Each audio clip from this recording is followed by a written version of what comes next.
So magandang araw kabole. Sa video na ito, pag-uusapan po natin, bibigay ko po ang aking pong initial na power ranking ng mga teams kabole as we enter now the 2024-25 season po ng PBA. Yan ang mapag-usapan ba tayo patungkol nga po sa 4-point shot. So may hindi pa na-subscribe, pakipindot naman po yung subscription button. Let's start po with the comments sa mga fans dun sa atin pong losers and winners sa 2024 draft. Barbosidad, pa-shoutout sir, pa-shoutout, shoutout Ronald Clark, William Moral, Belera, hindi naman kasali si Goat Trotter sa draft. Bossing, napag-aalam mo yata draft sa trade. Nice analysis daw. Again, kabol, ganito kasi no? Hindi naman po palagi na yung mga na-draft lang, kabol, or yung teams ang winner or loser sa draft. Kasi nga po, pag nagda-draft ka, di ba, nadadagdag yung player na yun sa team, kabola, or may repercussions yan, kabola, di ba? Yung decisions ng mga teams po na yan. Kaya we end up with Trotter and Go as winners. Kasi nga, their teams did not end up getting po big man. So meaning, mas klaro po ngayon yung minuto o playing time po para sa dalawang ito. So that's the reason, kabola. Now, pag-usapan natin ito, no? Hindi na natin ng konti dito sa comment ni Victolero regarding nga po sa 4-point shot. Excited nga daw po siya. Marinig yung Polly for 4-point shot. Pero dito ko gustong mag-focus. Sabi niya, I have some reservation. But of course, we will be giving our full support to the PBA for this innovation that this may give fans more reason to be excited watching all our games. Dun, kabola, alam mo, mahuhuli mo mismo eh. Sa mga sa mga basketball people, pag tinatry nila supportan ito, they give reasons. Dun mo mismo mahuhuli yung rason kung bakit hindi dapat ito ginawa. Kabola, or yung mali dito. Sabi niya, this will give more fans po to be more excited, sabi niya. In reality, hindi nga yun yung nangyari. In reality, kabola, yung mga fans na sinasabi niya, majority of them, almost 95% kabola, hindi sila excited. And sila mismo yung nahihiya with this decision of the PBA, kabola. So, paano yan, di ba? Paano yan? Paano mo, or paano mag-end up na itong 4-point shot is magpapa-excite o magbibigay ng rason para sa mga fans na mas manood pa ng PBA kung at the very get-go, 95% of them already are against it, kabola, di ba? Kaya nakakapulang isda talaga, di ba? Itong decision po na ito, kabola, again, balikan ko po yung aking pong opinion dito. We are okay with the idea.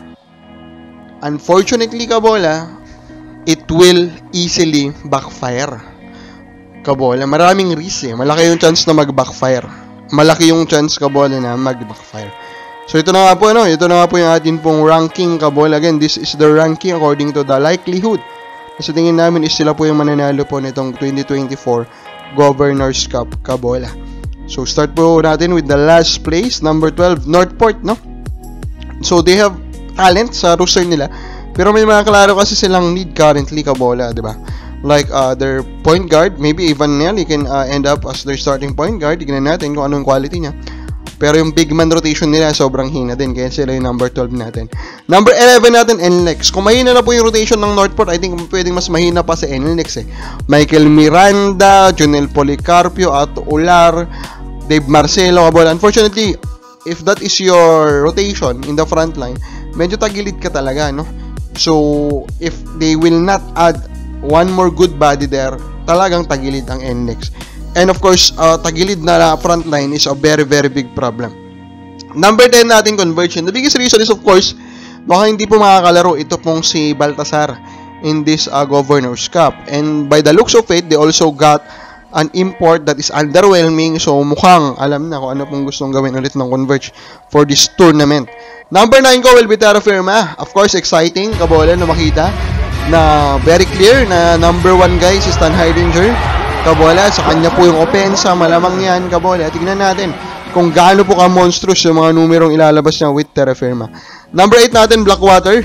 So, ito, exciting ulit, di ba? Napaperma na nila si Bearfield, so Bearfield will be there. They have a very good import, di ba? A legit NBA veteran.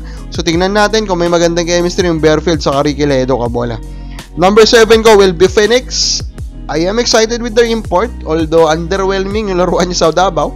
Para tingnan natin pag mas na-develop pa po yung kanilang sistema and chemistry. Kay Balongay actually shows really well dun sa Davao sa mga napanood natin. So medyo exciting. Tingnan ko ano po magiging ceiling po ng Phoenix. Number 6 ko will be Rain or Shine. Kita naman sa laruan nila sa Davao. Mas maganda, chemistry is better, kabola. Fuller is still there, a solid import, kabola. Although excited pa rin tayo na hoping na Villegas will finally play para makompleto na po yung Twin Tower nila. Number 5 ko will be TNT. There are big question marks in the lineup of TNT. Nandyan ba si Kelly Williams? Kung walang Kelly Williams, anong mangyayari ngayon sa rotation nila? Those are the big questions there, kabola. Is a JP Aram ready to play now? Is Brandon Rosso healthy? Is Arar Agpugoy healthy, kabola? Hindi ba babalik si Mikey Williams? Sobrang daming tanong currently with TNT. Number 4 ko will be Barangay Ginebra, kabola, ano po? Hirap kasi, ang hirap silang ilagay sa top 3 because pinakawalan nga nila yung number 1 player nila na si Stan Heidinger, diba? So, may pinakawalan na nila, wala naman talaga silang pinalit na klaro, kabola, dun sa frontline nila. Isaac Go can start, pero of course, he is not Stan Heidinger. Tignan natin kung magme-mesh yung chemistry, diba? Papasok po, dalawang guard, kabola, that badly needs the ball, diba? Tignan natin yung chemistry. Diba? Holt at saka itong si RJ. Sasama mo yan kay Scottie Thompson, kabola. Nandyan din si Ahan Misi. Tingnan natin kung paano po yung magiging chemistry po nila. Number 3 ko po will be, like it or not, it will be San Miguel. And this is pure logic, kabola, diba? Wala namang big addition sa lineup ng San Miguel Beermen. Wala din namang changes po, kabola, dun sa lineup ng Meralco, kabola. So with that, kabola, diba? With that, and the reality, kabola, na mas, in a way, mas confident ako dun sa kinuhang import ng Meralco, kaya number 3 ko ang San Miguel Beermen. At number 2 ko nga ang Meralco Bolts, kabola. Durham was an amazing import, kabola, 4 years ago. Now, hindi na tayo confident, kabola, na ganun pa rin siya, diba? Because of his age, 36 na po ata siya, kabola. Now, kung medyo malapit pa rin sa ganun po yung impact niya, edi good addition.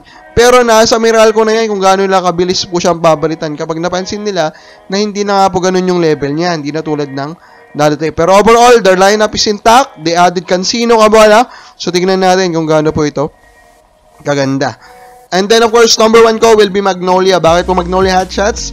They made a trade, so medyo mas balance na yung lineup nila ngayon. They traded a point guard in Halalon. They added a point guard din naman kay Lastimosa. Now, of course, they have Sub Lucero, who is a very modern forward, kabola. So, mas okay, mas balance na po yung lineup nila.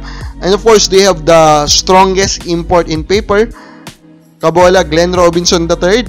I'm expecting him to dominate, and if he really dominate, then Magnolia should be the number 1 favorite. Pero close yan, ha? Close yan with the number 2, number 3, and even the number 4. Ikaw ba sa palagay mo? Sino sa palagay mo ang number 1 yan or the team to beat? Comment na po sa baba.